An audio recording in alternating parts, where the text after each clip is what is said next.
There's also a function of leverage. Like the point I was trying to make earlier on, and this is happening right now, is that the broadcast licenses and the distribution deals that I've done for traditional television are just getting tougher and tougher, and there's more and more downward pressure as I have to give up more and more rights for the same money. And I'm going to hit a break-even point where the deal is sort of so bad for me, I may as well start taking flyers on these alternative mediums, these alternative platforms, and the alternative processes, because I'm not going to make, with traditional distributors or broadcasters, a say and go of it. An example is that 5 years ago, a broadcast license for me was unlimited plays for 3 years, and people thought that that was giving away the farm. Now it's unlimited plays for 7 years across any broadcast entity owned by the broadcast corporation, plus they want the new media rights and all the merchandising rights, are willing to give a small piece of it back to me. And then what I haven't given up to them, I have to give up to the distributor for what's left of the world, leaving me with not a lot. And I'm saying that because the new world is putting such a pressure on these broadcasters and distributors, they're passing it on to the producer. And the producer's just going to get squeezed to the point where it's just not going to be a viable business. What I can think is that some of these activities that we undergo can be used as leverage. If you have proof that you've got a million-strong audience online, and then go to a broadcaster, it may allow you to get a better deal because you're already saying, I have an audience coming with me. Right, because at that point, you don't need the broadcaster. That's the thing. The power position is reversed. Z. Frank does not need The Daily Show, or he doesn't need Comedy Central right now. He's got, you know, 200,000 or 300,000 people watching his podcast a day. Cherub's got an audience of between 20 and 30,000, which isn't, you know, isn't bad. And Happy Tree Friends, 15 million.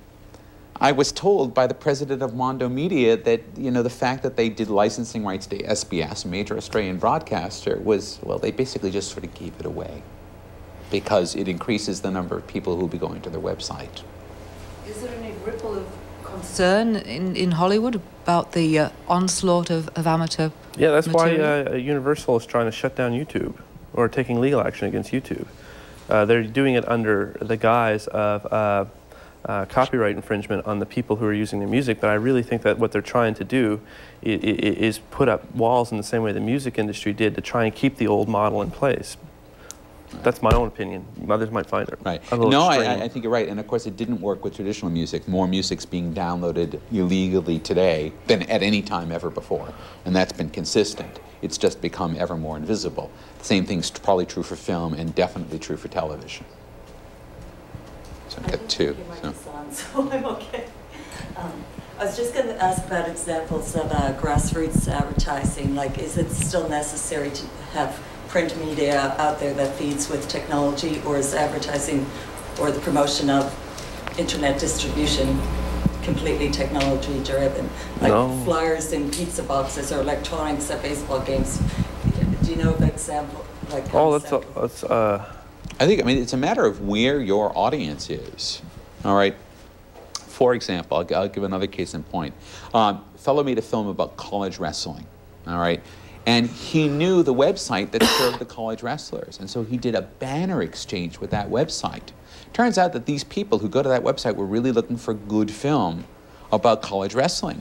He sold 25,000 copies of his video in 2 months' time before he just sold the distribution rights off.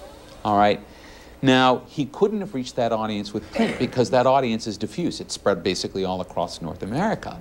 But he knew exactly where that audience was gathered and managed to use that as his marketing point. So it's really about matching your marketing to where your audience is. In this case, these audiences may be vast, but they're also diffuse, and so you may have to use electronic media. I still think that the important thing is building audience, and being offline is a great way of driving people online to a specific destination, even if it is something so simple as having a URL in the credits of your TV show or movie. Okay. Should we take a last question then? Is that all right, Jerry? Yeah, I was going to ask for myself. Oh, go ahead. Excellent. All right.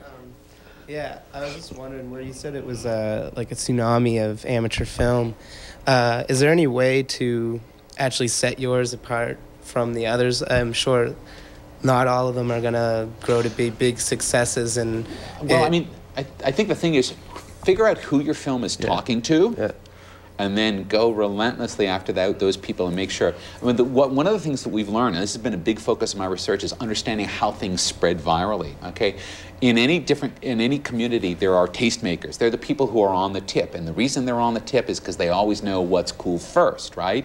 If you get those people in front of your film and they like it, your job is more or less done. And I'll give you a simple tastemaker. I do a show called Delilah and Julia's. It's got a Wikipedia page now. Does it? Yeah. I didn't create the Wikipedia page. A fan did. That Wikipedia page is being accessed by a lot of people and driving traffic to our online property. A tastemaker who I never met, it's not like I deliberately sent out, "Dear tastemaker, please enjoy my TV show and tell me what you think." It just happened inadvertently. But this is what I mean, that once you sort of get those sort of cultural endorsements at certain specific points. Did I spell Delilah right? There it is. There it is. Good. Voila. So you'd say the best route wouldn't be to just barrage the internet with your film, No, just to find the right. Well, again, it's your audience. Who are you making it for? Besides yourself, right? Who are you making it for? You should at least have a little think about that, because then you'll figure out who you think it's going to appeal to. And maybe you don't know right away. Maybe you'll show it to some people and then get a sense of who it appeals to. Then figure out where those people are hanging out and go and show them your film. Thank you. Is that cool, or is that just like... No.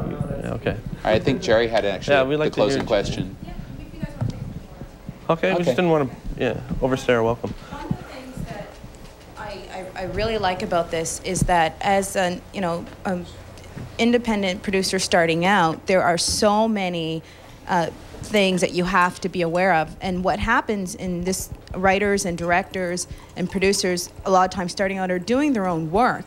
And what happens is you spend just as much time trying to know the business, the networking, and filling out applications a lot of times that it takes away from the creative process. So just being able to say, let's just focus on doing the work, and then seeing a viable option is just so refreshing for independent people. But what I think we've done is we've recommended that there's another part of the creative process that you need to engage. It's not just the writing and the production that's the creative process now. It's also thinking about the market as a creative process, that all of these successful examples we've showed you, they maybe had some idea up front, but they took the idea of their marketing in hand as a creative process, all right? That it really wasn't just going to the distributor and they put posters and they get you booking dates in whatever exhibition venue you might have. It was literally thinking about, okay, who likes this? And how do we respond creatively so that we engage them and they want to buy our T-shirts and our mugs and our, DVDs. Right.